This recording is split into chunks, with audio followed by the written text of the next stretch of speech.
A paz de Jesus, meus irmãos e minhas irmãs. Hoje iremos refletir sobre a parábola do joio e do trigo. O significado da parábola do joio e do trigo fala sobre a existência do mal no meio do bem e a definitiva separação entre eles.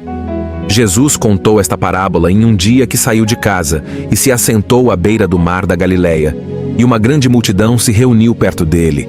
E então ele entrou um barco, e a multidão ficou em pé na praia escutando os seus ensinamentos. Jesus então disse: O reino dos céus é semelhante a um homem que tinha semeado boa semente em seu campo. Na hora, porém, em que os homens repousavam, veio o seu inimigo, semeou o joio no meio do trigo e partiu. O trigo cresceu e deu fruto, mas apareceu também o joio. Os servidores do pai de família vieram e disseram-lhe: Senhor, não semeaste bom trigo em teu campo? De onde vem então o joio? O homem então disse-lhes: Foi um inimigo que fez isto. Os servos então replicaram-lhe: Queres que vamos e o arranquemos? Não, disse ele, pois arrancando o joio, arriscais a tirar também o trigo. Então deixai-os crescer juntos até a colheita. No tempo da colheita, direi aos encarregados: Junte primeiro o joio e amarrem-no em feixes para ser queimado. Recolhei depois o trigo e guardem-no em meu celeiro. Nesta parábola, Jesus fala como se a terra fosse um campo de trigo, no meio do qual nasce também o joio. E explica que o joio precisava crescer junto com o trigo até a colheita, para depois ser retirado, evitando assim que, ao arrancar o joio, com ele fosse arrancado o trigo. Diante da incompreensão dos discípulos, Jesus se põe a explicar o significado de cada elemento que aparece na parábola. O que semeia a boa semente é o Filho do Homem. O campo é o mundo. A boa semente são os filhos do reino. O joio são os filhos do maligno. O inimigo que o semeou é o diabo. A colheita é o fim do mundo. Os encarregados da colheita são os anjos. Portanto, tanto Jesus como o diabo são semeadores. Jesus semeia o bem, enquanto o diabo semeia o mal. É como se diz: se você pratica o bem, colhe o bem. Se pratica o mal, colhe o mal.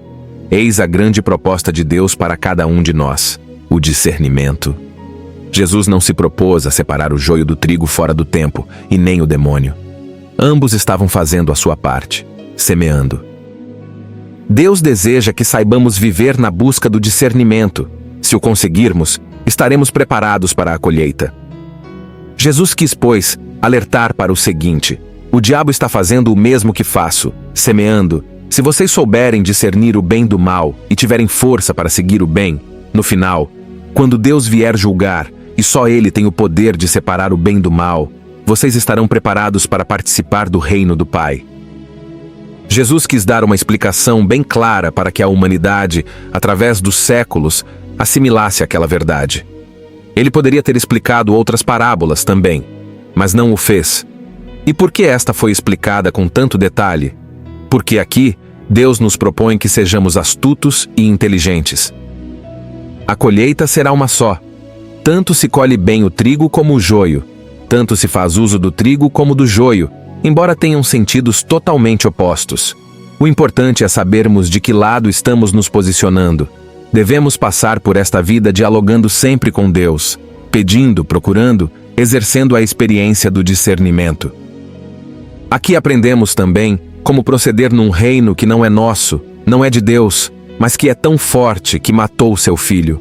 Jesus ressuscitou para mostrar que existe um reino mais poderoso. Mas, quando humanizado, sofreu todas as dores deste mundo.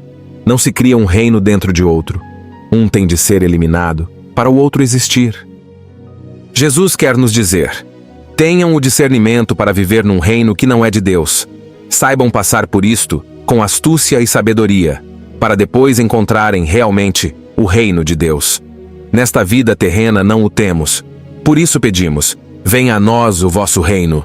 Deus quer que seu reino venha e substitua o que está aqui. Não se fortalece e nem se cria dois reinos no mesmo local. Dialogue com Deus, para que Ele possa lhe falar essas coisas. Para que tenha discernimento, tenha amor nas palavras, firmeza no momento de responder determinadas coisas, como provocações e questionamentos em sua vida. Em suas orações, deve sempre pedir a Deus: meu Deus, eu quero ter a capacidade de estar do teu lado, contado entre o trigo e não entre o joio. Dai-me esta graça, Senhor. Eu quero ser trigo. Que as pressões dos filhos do maligno jamais sejam suficientemente fortes para me levar a renunciar à minha condição de filho do reino. Quero estar sempre a teu serviço. Amém. Meus irmãos e irmãs em Cristo, se gostou desse vídeo, não se esqueça de deixar o seu curtir e seu comentário e dicas para os próximos vídeos. Isso é muito importante para continuarmos com esse projeto de evangelização. Não se esqueça de se inscrever caso não seja inscrito e acione o sino de notificações. Assim ficará sempre por dentro dos nossos conteúdos para crescimento espiritual.